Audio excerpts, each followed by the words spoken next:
मैं अपने YouTube channel पर आप सबका हार्दिक अभिनंदन करता हूं। आज मैं कक्षा 12 यूपी बोर्ड के विद्यार्थियों के लिए पवन दूतिका का 12वां पद लेकर के प्रस्तुत हुआ हूं। इसके पहले 11वें पद तक की व्याख्या मैंने इसके पहले जो वीडियो अपलोड किया है उसमें की है। आशा करता हूं कि मेरे द्वारा की गई व्याख्या, संदर्भ, प्रसंग, काव्यगत विशेषताएं आपको अच्छे से समझ में आई होंगी। कक्षा 12 के विद्यार्थियों के लिए यह ध्यान देना अति आवश्यक है कि हम किस तरीके से संदर्भ प्रस्तुत करेंगे, हम किस तरीके से प्रसंग प्रस्तुत करेंगे और हम किस तरीके से उसकी व्याख्या लिखेंगे। व्याख्या लिखने के बाद सबसे ज़्यादा सावधानी हमें काव्यगत विशेषताओं को लिखने में देनी है। तो आइए क्रम से देखते हैं कि किस तरीके से हम बोर्ड की परीक्षा में लिखेंगे। तो सबसे पहले हम डालेंगे संकेत। पहली हेडिंग हमारी रहेगी संकेत, दूसरी हेडिंग रहेगी संदर्भ, तीसरी हेडिंग रहेगी प्रसंग, चौथी हेडिंग रहेगी व्याख्या और पांचवी हेडिंग रहेगी काव्यगत सौंदर्य। काव्यगत सौंदर्य लिखें या काव्यगत विशेषताएं। लेकिन बच्चों, काव्यगत सौंदर्य लिखने में हमें मुख्य 5 हेडिंग उसके अंतर्गत अवश्य डालनी होगी। कौन कौन सी? भाव, भाषा, रस, छंद, अलंकार। ये निश्चित रूप से आप काव्यगत विशेषताओं के अंदर दीजिए। तो आइए चलते हैं पवन दूतिका के 12वें पद पर। सबसे पहले डालेंगे संकेत, नीले फूले डैश डैश प्रभा है। फिर संदर्भ। प्रस्तुत पद्य हमारी पाठ्य पुस्तक हिंदी के पवन दूतिका शीर्षक से लिया गया है। इसके रचयिता द्विवेदी युग के श्रेष्ठ कवि अयोध्या सिंह उपाध्याय हरिऔध जी हैं। हम और अच्छा बता सकते हैं कि प्रस्तुत पद्य हमारी पाठ्य पुस्तक हिंदी काव्यखंड के अंतर्गत पवन दूतिका शीर्षक से लिया गया है, जो अयोध्या सिंह उपाध्याय हरिऔध द्वारा रचित प्रिय प्रवास से संकलित है। तो ये 2 संदर्भ मैंने आपके समक्ष प्रस्तुत किए हैं। आपको जो अच्छा लगे आप उसे लिखिएगा। अब हम देखेंगे प्रसंग।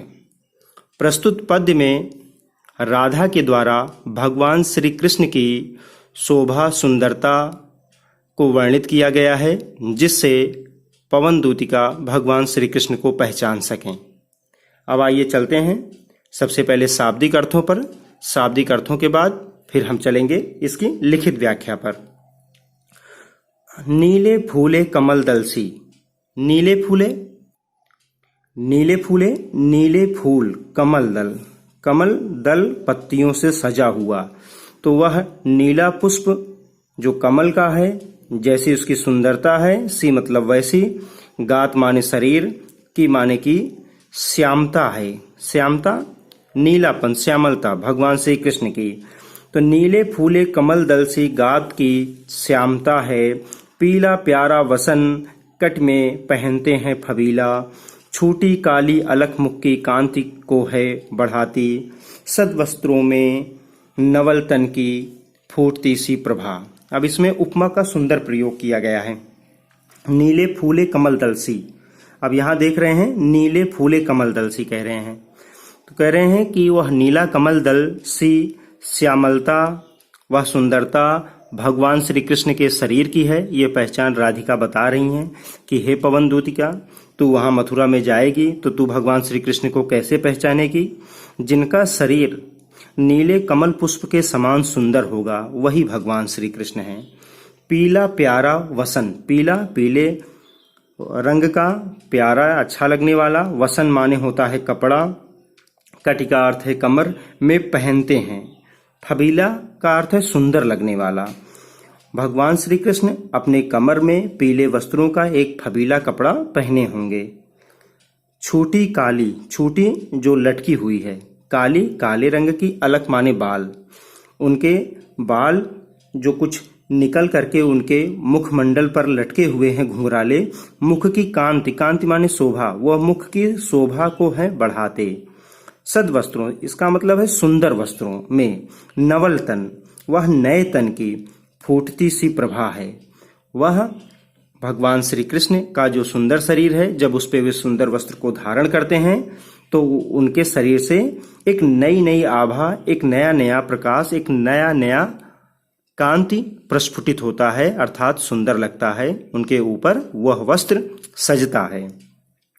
तो बच्चों आइए देखते हैं अब इसका लिखित व्याख्या, उसके बाद काव्य सौंदर्य।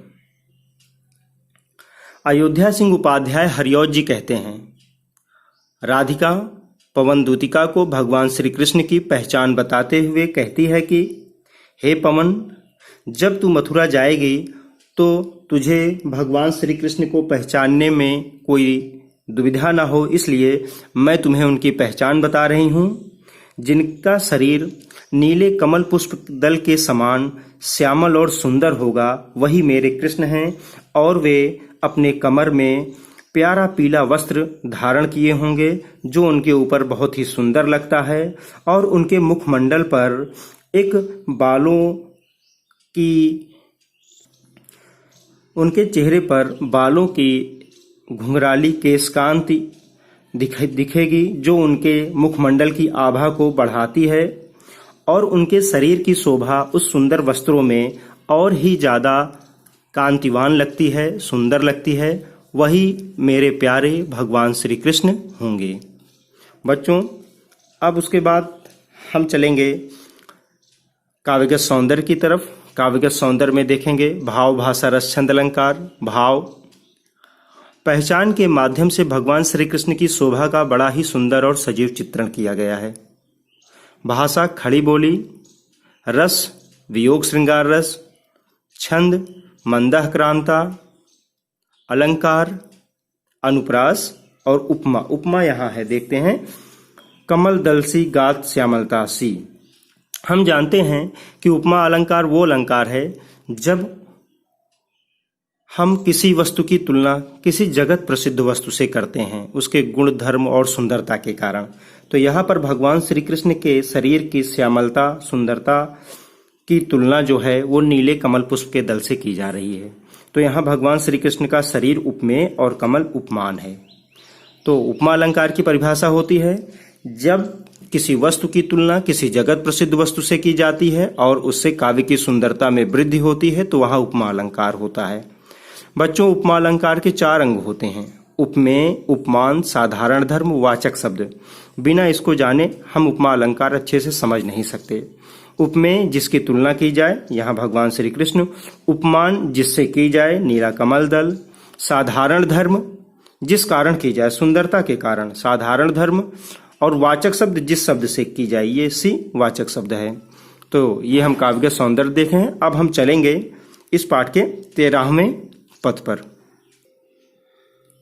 आइए देखते हैं पवन दूतिका का 13वां पद। सांचे ढाला सकल वपु है दिव्य सौंदर्यशाली, सत पुष्पों सी सुरभि उनकी प्राण संपोषिका है। दोनों कंधे वृषभ बरसे हैं बड़े ही सजीले, लंबी बाहें कल्प करसी शक्ति की पेटिका हैं। अब यहाँ भी भगवान श्री कृष्ण के सौंदर्य को बताया गया है पहचान के माध्यम से। हम प्रसंग लिखेंगे इसका कि प्रस्तुत पद्य में राधा पवन दूतिका को भगवान श्री कृष्ण की पहचान बता रही हैं।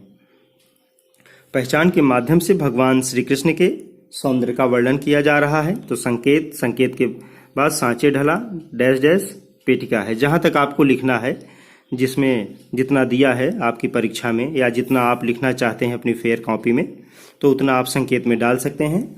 और इसका भी प्रसंग, इसके पहले 12वां का प्रसंग और 14वां का प्रसंग एक ही रहेगा कि राधा के माध्यम से भगवान श्री कृष्ण की पहचान बताई जा रही है, उनकी शोभा और सुंदरता का वर्णन किया जा रहा है।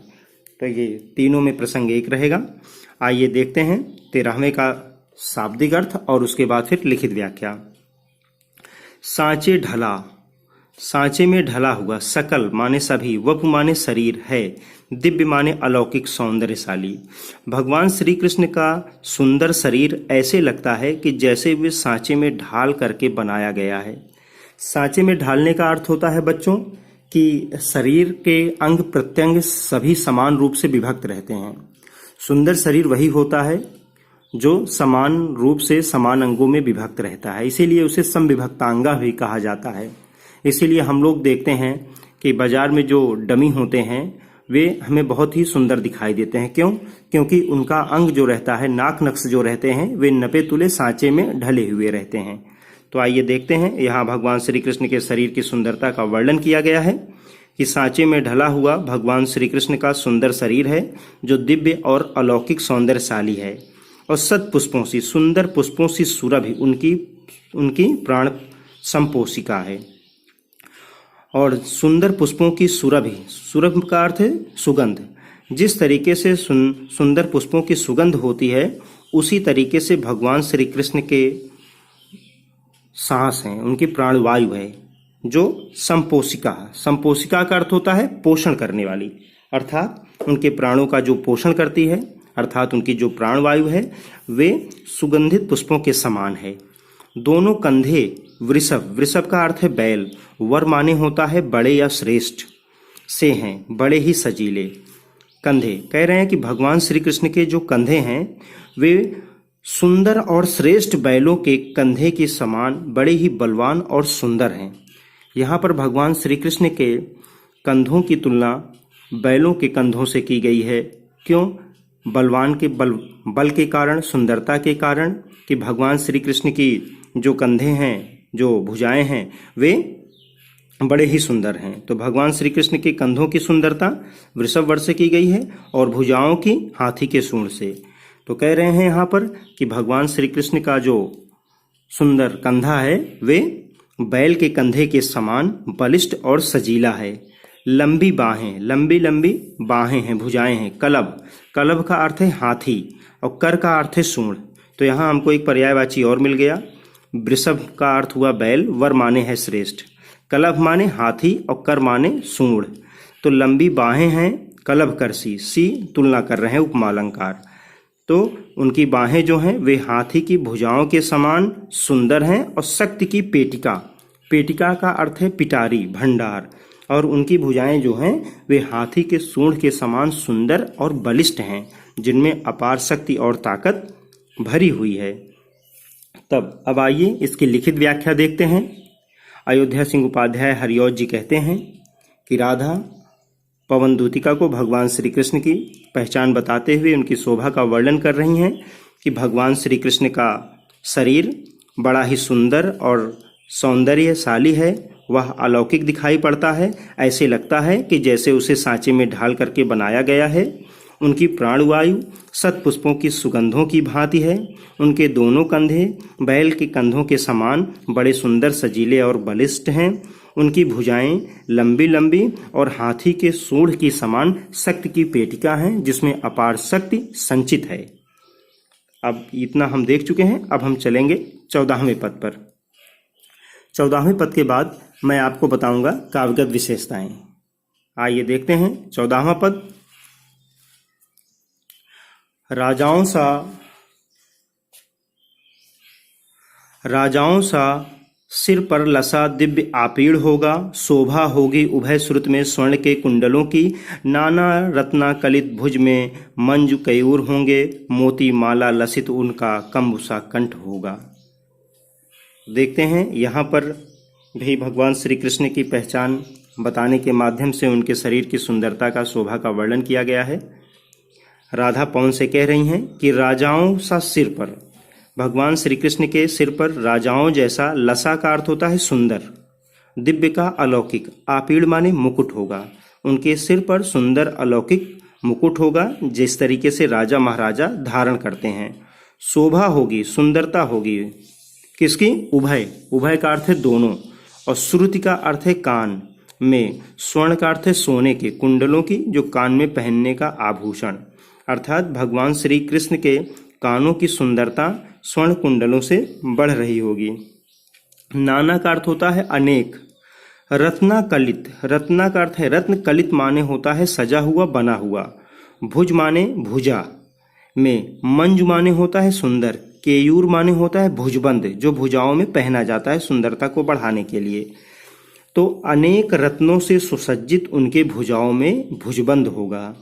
मोती माला, मोतियों की माला, लसित माने सुंदर, उनका, कंबु माने शंख सा, शंख के समान, कंबु का अर्थ है शंख और सा का अर्थ है समान, कंठ, कंठ माने गला होगा।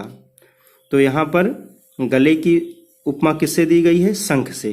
तो यहाँ उपमा अलंकार कि शंख के समान सुंदर गला होगा जिसमें मोतियों की माला लटक रही होगी, सुसज्जित होगी। आइए देखते हैं इसकी लिखित व्याख्या। लिखित व्याख्या के बाद काव्यगत सौंदर्य, और काव्यगत सौंदर्य के बाद फिर 15वें पद पर चलेंगे अगले वीडियो में। अयोध्या सिंह उपाध्याय हरिऔध जी कहते हैं कि राधा पवन दूतिका को भगवान श्री कृष्ण की पहचान बताते हुए उनकी शोभा का वर्णन करती हैं कि भगवान श्री कृष्ण के सिर पर राजाओं के जैसा दिव्य और अलौकिक मुकुट होगा जो उनकी सुंदरता में अपार वृद्धि करता होगा। उनके दोनों कान की शोभा स्वर्ण कुंडलों से बढ़ रही होगी। नाना प्रकार के रत्नों से सुसज्जित उनकी भुजाओं में भुजबंद होंगे और शंख के समान सुंदर गले में मोतियों की माला सुसज्जित हो रही होगी। वही मेरे कृष्ण हैं, हे पवन दूतिका, वही मेरे भगवान श्री कृष्ण हैं। आइए देखते हैं काव्यगत सौंदर्य में भाव, भाषा, रस, छंद, अलंकार। भाव बड़े ही सुंदर और सजीव ढंग से भगवान श्री कृष्ण की शोभा का, सुंदरता का वर्णन किया गया है। भाषा सुंदर साहित्यिक खड़ी बोली। रस वियोग श्रृंगार रस। अलंकार अनुप्रास, उपमा, और छंद मंदाक्रांता। तो बच्चों आज हम लोग यहाँ तक इसको समझे हैं। अब 15वें से लेकर के आगे की व्याख्या अगले वीडियो में हम आपको देंगे। धन्यवाद।